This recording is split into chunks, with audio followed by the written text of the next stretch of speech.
Like I never knew India had that many languages until I started working in the kitchen.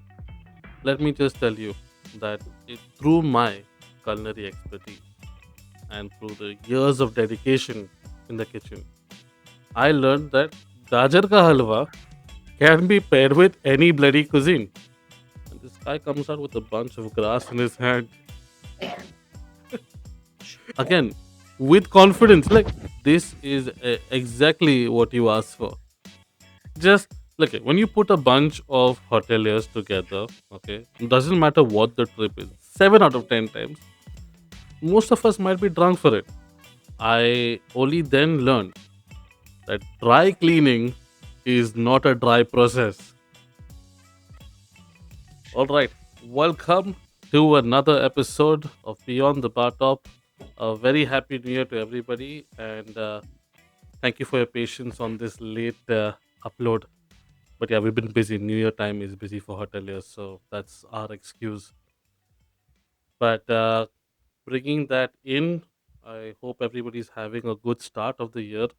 I mean, they say if it starts well, then hopefully it carries on that way. But we know that's bullshit. But yeah, welcome to another one. Today, if I may, today we want to Yes. continue on the college chronicles. The other day we were talking and we were just basically having a conversation, brainstorming, and I couldn't begin to think of what exactly college was like. It went out in a blur. And then only through conversation I remembered quite a few things, and that's what we want to talk about today. Yeah. So let me continue the trend of that I was putting you through Yeah. the last time. Mhm. This time on something not different but rather interesting, which is in the perspective of lectures that happen in college, right? Because it wasn't your traditional math, algebra, geometry, history, or literature for that matter. It was more on the lines of mock restaurant service, Yeah. kitchen practicals. And Thing. there was some literature. I mean, kitchen literature was always fun where they teach you how to abuse in multiple languages. Like I never knew India had that many languages until I started working in the kitchen. So yeah, Yes. literature was there. The whole idea was to get you to be more multicultural, and they That's it. succeeded. But the oddest of all the subjects that we had was housekeeping, I think.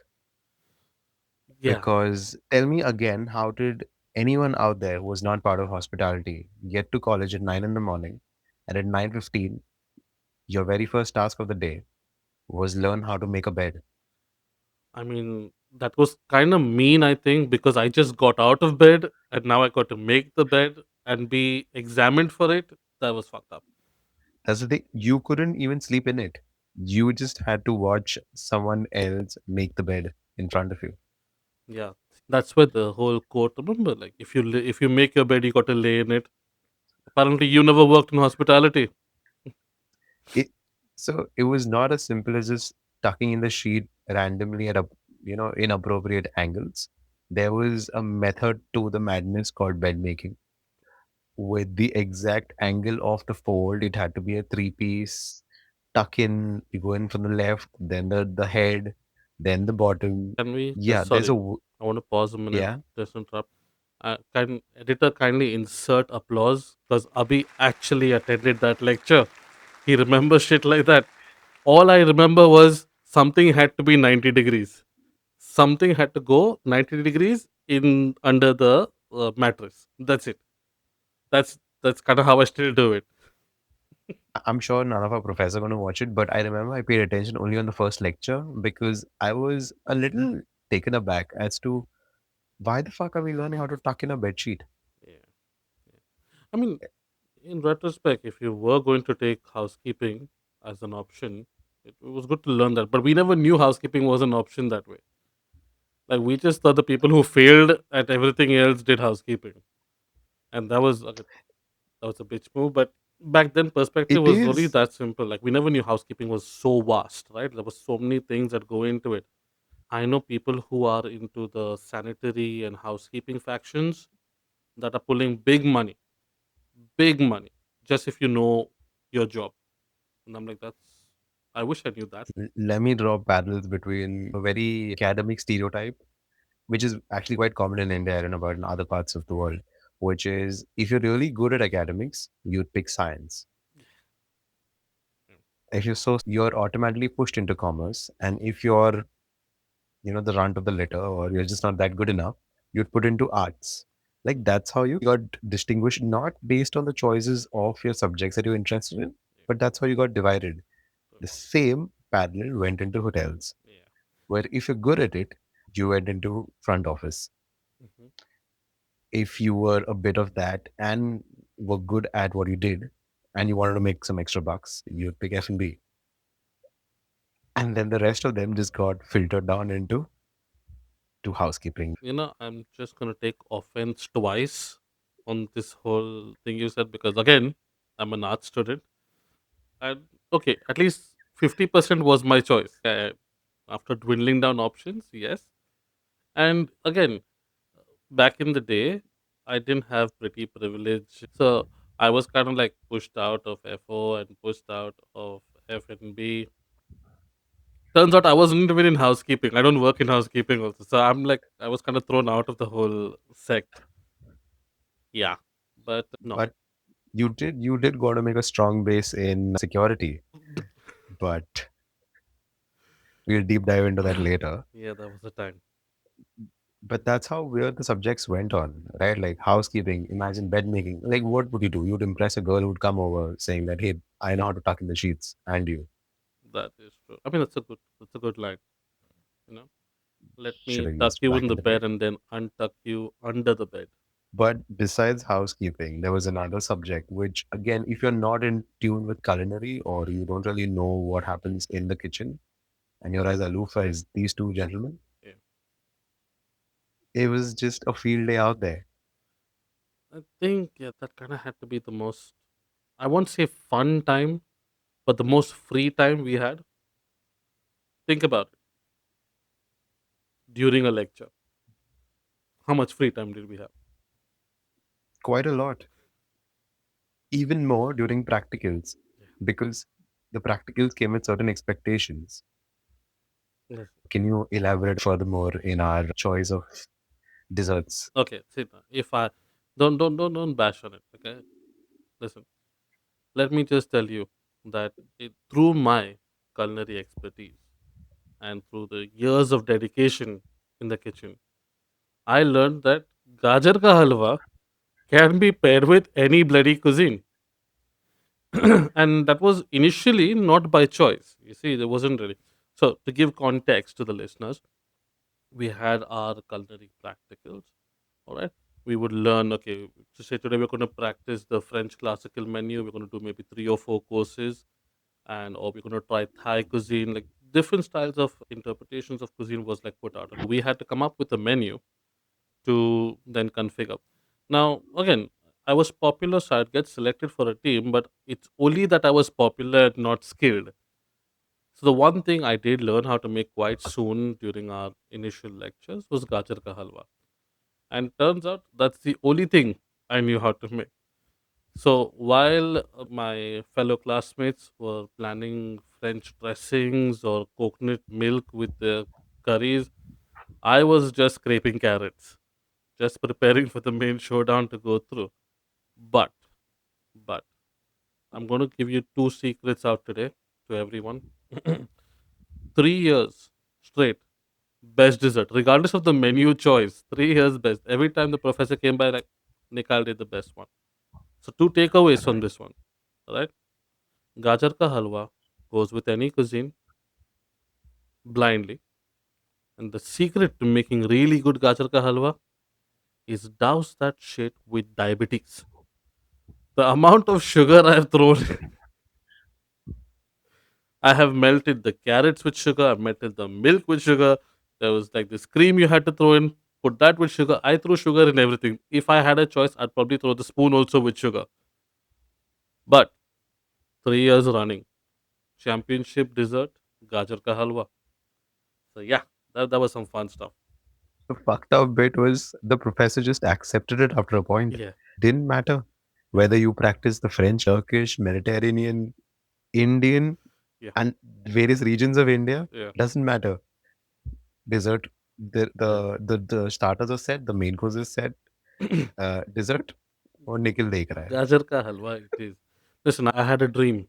Okay, I had a dream that I would like to make Gajar Ka Halwa the biryani of desserts.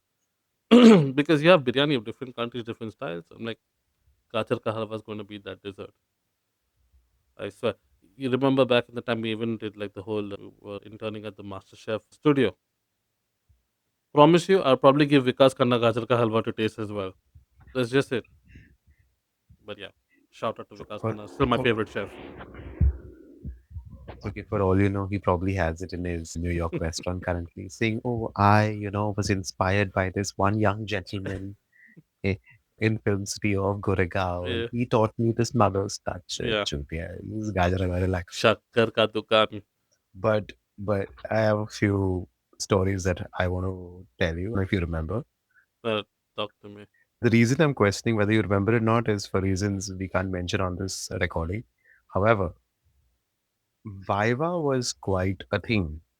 And wouldn't be the usual one that would happen in other kind of colleges, right? Like it was not like a predetermined day where you came up, not rehearsed, like you studied. So while you've done the whole prep and whatever that you're preparing is cooking, which obviously takes time, in the 15-20 minute window, whatever is being prepped is when the Viva would take place.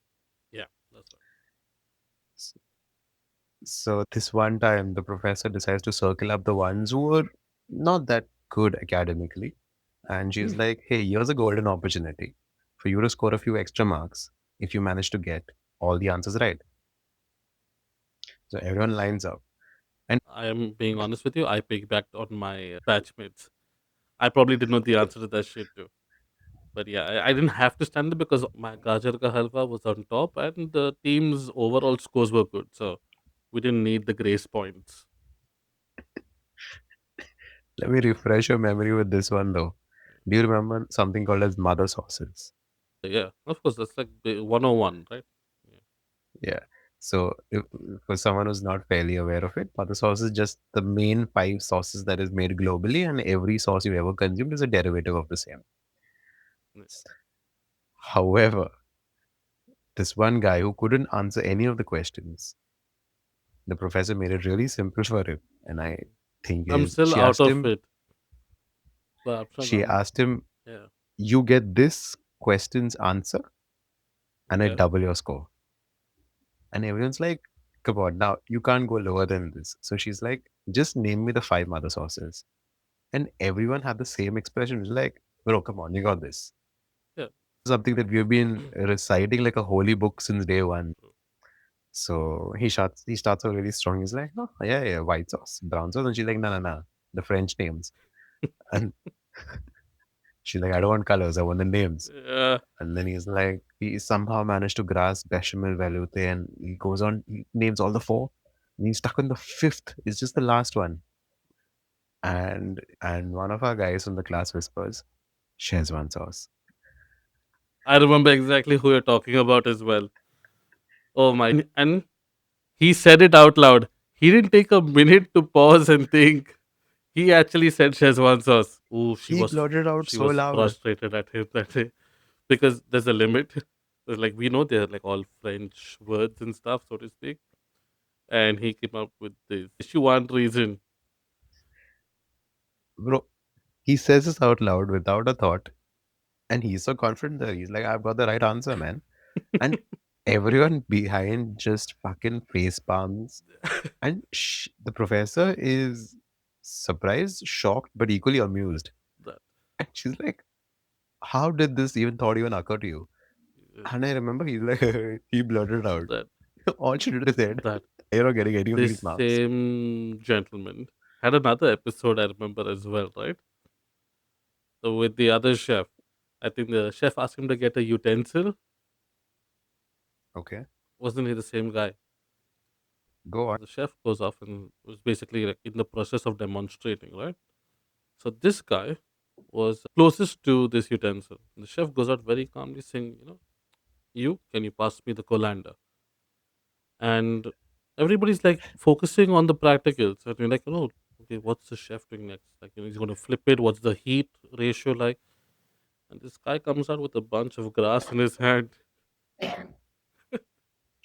And he goes and hands off again, with confidence. Like, this is exactly what you asked for. And the chef just goes with, "Abhi chutiye coriander nahi colander." He's like, "Yahi to, this is it." I'm like, yeah. So somebody had to grab him aside and give him the colander. Like, "Motherfucker, this is the colander." But yeah, I wonder what ever happened to him. Did he ever make it in hospitality or I wouldn't be surprised if he's the duty manager or one of the responsible in charges at a five-star hotel. get you?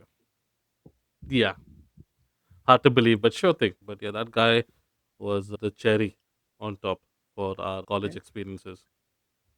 I think we should dedicate an entire episode just for his adventures because 3 years he's given us enough content to create an entire episode solely out of him. No, Maybe we could invite him onto the pod. That I'm would be still great. laughing about that Szechuan sauce thing because I remember the whole spunk he said it with, like Eureka, I got it. The subjects that we had, the kind of lectures that we attended to. Yeah, I also want to talk about the kind of IB trips that we had, which is not very similar to the kinds that other colleges would have had. I mean, much more educational because we had to learn stuff from the.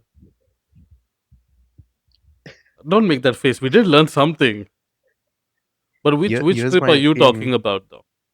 I'm talking about the time they took us to see how cheese was processed and how wine was made. I remember the cheese one. The cheese one I was there for.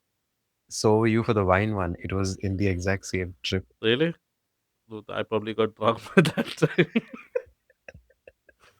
Listen, just look at when you put a bunch of hoteliers together, okay, doesn't matter what the trip is, whether it's educational, medical, whatever it could be, there's going to be alcohol involved, and 7 out of 10 times, most of us might be drunk for it. Like, that's why I love the milk one so much because we got like free food on the show around over there. I think that was one of the first times that they took us out Yeah, for something educational, but we treated it like as if we were out on a picnic. that's true. Yeah. I remember this so beautifully because the bus rolled out of the campus at around 6:30 in the morning. Hmm. And the moment it takes the very first turn, there's this waft of smoke that just comes out from the back seats. Yeah. And the driver panicked because he's like, That's it. Still, shout out to our friend. That guy can roll on a moving bus. And yeah, again, yeah, Indian food magician. is not easy, but that's some skill right there. But anyway, yeah, no, that he didn't even wait. You're right, he didn't even wait. The moment he stepped out of the gate, the session had begun. Yeah, that was, but it made sense. I mean, we wanted to build an appetite, right? So I support that act. Like, that's where it is. We, in fact, did because it was. Yeah, I remember we were going down this decline through this ghat section, yeah, like, and the bus guy just slams the brakes. One of our friends who was sitting right beside me had a bottle of rum kept below. The bottle just rolls all the way to the front. yes, they had mixed it in like a Coke bottle and pre-mixed it. But in hindsight, luckily, it was that professor that caught it and not the other two that were with him. So he just came back and he's like, "Can I have some?" Like, sure thing. I mean, why not? You just have a sip or two.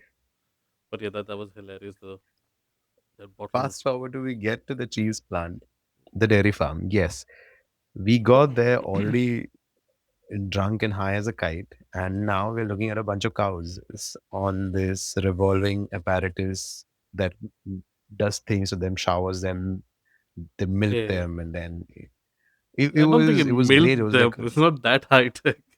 But yeah, it was like cleaning them, so to speak. yeah, and then those guys manually attach those equipments to the udders, and Yeah, then it milked them and all true, that. true, true. It looked like the cows are living their life to the fullest. No, that's just. No, they looked really happy until this one girl in particular, who obviously shall not be named, but just for context, she was a Hold up. You got to give a little context about Jainism for people who don't know what Jainism is. just fucking Google, read it up, man. Fair enough. Yeah. So, anyway, they don't touch meat. Each other. They are well. They don't touch meat, so yeah, in a sense, yes. But they are vegan pro max. If you think veganism is on there, they're one step ahead. So they don't do roots and stuff. But anyway, sorry, continue. So she very nonchalantly goes up to the guide and asks, "So, what happens to the cows once they're old enough and they cannot produce milk anymore?" He's like, "We just send them to the abattoir and that's the end of it." And she's like, "What?" He's like, "Yeah, they're meat." I mean, that's the circle of life, or circle of cow life, I guess. But She just was aghast. She's like, "That's what," like, she behaved like as if they went to a separate old age home of some sort. no, but she was not ready for that, right? Because when you say going to a dairy factory or dairy, like, no milk production, you don't think like just maybe a good 10, 20 kilometers from here is a slaughterhouse. And that's the point. It is close by, and they said, yeah, because it saves on fuel costs and also, transportation time. So I said, you can hear your fellow cow screaming from there. That's, yeah, she didn't take that joke too well, though. Because I actually ended up making it a little worse for her Uh, because while two, three of them were busy consoling her, I told her, "See the bright side. This cow has just been here all its life. Someone's fondled with its throughout its lifetime. It finally gets to sleep." Yeah, she never spoke to me, but it's okay. yeah, you're lucky she didn't complain about it. But yeah, no. No, but that was fun. Best fucking Y- trip ever. That was the very first trip. So when I came back home, and my mom's like, "So what was the highlight?" Like I showed her a bunch of pictures Yeah. that we all clicked, and then she's like, "So what did you all do besides all of these wine and cheese?" I said, "I got cheese that squirts out of a tube." Like that was the highlight for me. Exactly. Cheese that came out. What did you do over there? Nope, I smoked and drank rose milk. Sounds like a damn trip. Yeah, my mom was quite disappointed. She's like, 3.5 lakhs for this, a Yeah. cheese out of a tube. I was like, see the convenience straight onto the toast, no spreading, none of that shit. Oh man, good times though. Yeah, yeah. But that was the kind of stuff, everything said and done. I'm sure it was a lot more fun doing this than being, I don't know. I'm not shitting on our friends, but being part of IT and like going to visit, I don't know, like Google or Microsoft's office Okay, if you go to in check comparison. Google's office, they have a lot more cool shit over there. They don't have cows, but yeah, okay, I'll take the win on that one maybe. Cows is good. Okay, okay, you're in India, Satyam Computers, Wow. if that makes it any better. It's Satyam in half bad too. But I get your point. I mean, we did have most of our learning had to be hands-on kind of. So there was always a fun experience because we didn't focus too much on the learning part, but experienced a lot. So you got to give that down. But that being said, what's the other one you were talking about? Yeah, so there were the fun ones, are the cheese and the wines and the whiskey tasting, beer tasting, which was very interesting. Sure, I know it's pressing on a it is. sensitive nerve It for is. you. It is. But you already talked about it last episode. It must have been nice for all those who attended. I read from a textbook and then I went to my local bar and drank over there. It's okay. See, it was every beer that you drank on your Euro trip. Ah, We got to drink it in Andheri. fair enough. I'll take that as consolation. So there were the fun ones, which was the cheese and the wine and the dairy. Yeah. But there were also the weird ones, which was like a trip to the laundry room of a hotel, right? Really? No, because I'm 100% sure I was absent. Because I would have Yeah, you were remembered there. this stuff. I was absent for most of it. But yeah. Yeah. They took us to the Hyatt, Okay. and it was nice early on because you got to see what eventually would be your role in a hotel. Mm-hmm. Got to enter in from the staff entrance and see how employees sort of get along with their days and stuff like that. True. However, they took you to the laundry area and showed you how clothes are washed. Interesting. Do they use water? It so At first, you're wondering what is the big deal about this? Like, it's just your house washing machine, which is just amped up in scale, Yeah, and everything is a little more mechanical. yeah. But that is about it. I yeah, Not everyone really there were interested. We were like 25, 30 of us in batches, but not everyone was interested. One, because it was humid as hell in there. true, true. They ensured that we were in our uniform, Yeah. a blazer, a tie, and a trouser. A heavy blazer, Oh, yeah. big stuff Not up. not ideally something that you would want to wear in a laundry room to begin with. True. You're just trying to stay focused while you're just drenched in sweat. And you have this overly enthusiastic laundry attendant who wants to explain his job. I mean, he's proud of his job. I mean, he probably doesn't get too many visitors down there, so makes sense. Don't bash on him, man. Come on, you do know like there's the back office side of things, and then there's stuff just hidden. You know, hidden. Some people should just remain hidden. That is a He fucking was one of vast them. thing. Yeah, because the whole thing could be done in 15 minutes. That is true.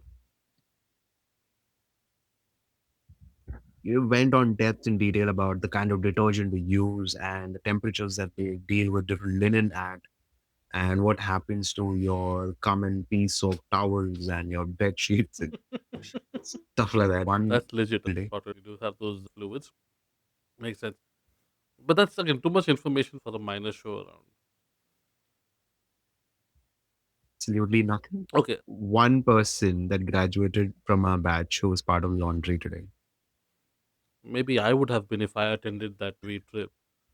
You know, because again, I'll tell you what. I do have a takeaway. Obviously, it wasn't from the same trip, but I know not from college. Was when I started working in hotels. I only then learned that dry cleaning is not a dry process. Did you know that? When you Isn't it just a chemical? It is a chemical, but it's not dry. You get it? Yeah, you didn't have to go for college for this. Yeah. I knew this from my local laundry guy. The first time I found out was when I got a job in a hotel, and they're like, "Oh, that's it's like this is a dry cleaning machine." I'm like, "No, that shit's wet. Check again. Your machine's broken." Even on like, "Nice, sir, this is the process for dry cleaning." I said it has the word dry in it. You're missing the whole point. He had to sit me down and he's like, "No, so it goes through this liquid, that liquid, and then it dries itself up or some shit." I'm like you can see, I kind of faded out through the whole process. The only takeaway I got was dry cleaning isn't dry. I swear, I thought it was some guy with a vacuum cleaner going this way on the damn on the damn suit. I'm just glad you didn't make it into the laundry division. Yeah, I mean, But those are the things I wanted to, primarily discuss. The kind of subjects that we had were interesting, but there were many that we were made to participate in, but were not really. that's because our parents paid for it, so they kind of like had to go for that shit. That is also true. It all makes sense, but in that moment, it did not. I think we should probably discuss the later episodes on the lines of bakery and So, so but no, I the mean, other ones. if I knew then what I know now about like housekeeping or even laundry, it is pretty interesting. The only problem is like most other departments which are not guest facing gets overlooked so easily. Like people don't even consider it. Like like it's a good paying job. It's actually a fun job, and to some degree, kind of actually rewarding. Tell me, if you have blood come and something unknown on a dress, and you got to deliver it in 2 hours, you're a chemist, a detective. Like you're working so many different aspects to just that one thing, which is pretty cool. You see that when as front facing employees, we'll just make a phone call. Okay, shit went down. The lady spilled a whole bottle of wine on her dress and she needs to take a flight in the next 3 hours. Some of that things just impossible to think of because we have stains. We just go to work with the same stains or go to college with the same stain. But these guys somehow do something with it and come out of it pretty damn well. And again, for housekeeping team, I think it is an art. I'm not saying this with any sarcasm or any tone. It is an art to make something look so clean when it pretty obviously isn't. That room you just walked into had somebody bouncing on that bed 3 hours ago. 3 hours ago, if it's a deep clean, or sometimes 40 minutes ago, if it's a quick clean, right? Yeah. So, to create that illusion and that perception to even like make that feel clean enough, that's a bloody skill. That's a skill most places wouldn't be able to do it. And the only two places you see that is in a hotel or in an airplane. You can maybe talk about cruise lines, but that's the two places I've seen where there was somebody in this seat sweating their balls, dropping dandruff all over the place, and next thing you know, it's looked like it's the most hygienic place on earth. So yeah, Yeah, true. Easily, I'd agree that because you're just not very out there. They're definitely like the unsung heroes, if you would like to call them. mm, So yeah, props to them. And yeah, I think that's about it, man. yeah. But anyway, to all the listeners out there, share this with another hotelier because we definitely want to hear some more stories about this. I want to know from my fellow hoteliers or the fellow graduates in hospitality, what was your go-to dish when it came down for culinary exams? Like, I'm still saying Gajjar Halwa, but if somebody wants to contradict, Yeah, if someone out there also has Gajjar Halwa, we could have a standoff, and may the best Gajjar Halwa win. I will beat whoever it is. Okay? Let me just get my sugar packet. Second guess whether it was sugar or coke, maybe. Shit. Anyway, like, subscribe. We'll see you on the next one.